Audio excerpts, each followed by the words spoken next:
Marqué à la 2e minute, c'est quand même pas mal pour se mettre en route. Hein. Voilà, après c'est plus facile. J'ai eu très peur bizarrement, quand Alves a pris le rouge. Je me dis, ils vont devoir faire le jeu, ils sont pas bons pour ça. Et en fait, ils n'ont pas fait le jeu. Et c'était pas plus mal. Oui, forcément, l'entame de match, quand tu parles du but de Nabil, en fait, c'est l'entame de match. Il fallait y aller, il fallait au pressing, il fallait se battre, il fallait du mouvement. C'est tout ce qu'on reprochait justement à cette équipe lyonnaise.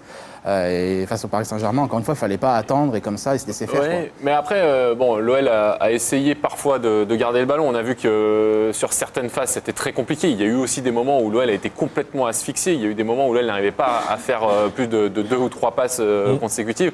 Après, c'est aussi évidemment la qualité de l'équipe d'en face. Moi, ce que j'ai particulièrement aimé hier, c'est aussi cette capacité, une fois qu'il y a eu le gros début de match, le fait de prendre le score, cette capacité à défendre, parce que mine de rien, oui, le PSG a eu pendant, on va dire, peut-être 40-50 minutes, c'est-à-dire entre la fin du premier quart d'heure jusqu'à l'expulsion de Dani Alves, c'est le PSG qui maîtrisait le match, qui maîtrisait la possession du ballon, et en même temps, l'OL a concédé très très peu d'occasions finalement dans ce laps de temps. Stérile, hein. Et ça, c'était hyper intéressant. Alors il y a eu la tête de Morel quasiment contre son camp que Lopez a enlevé. Mais Anthony Lopez a sauvé finalement combien de situations chaudes sur 2.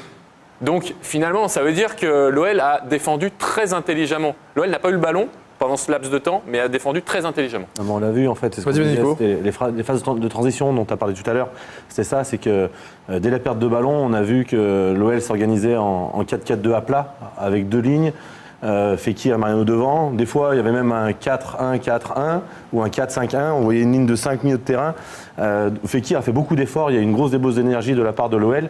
Et voilà, le changement de statut était immédiat de la part des Lyonnais. C'est-à-dire que quand on perd à la perte du ballon, automatiquement, tout le monde se repositionnait et se replaçait pour bien défendre.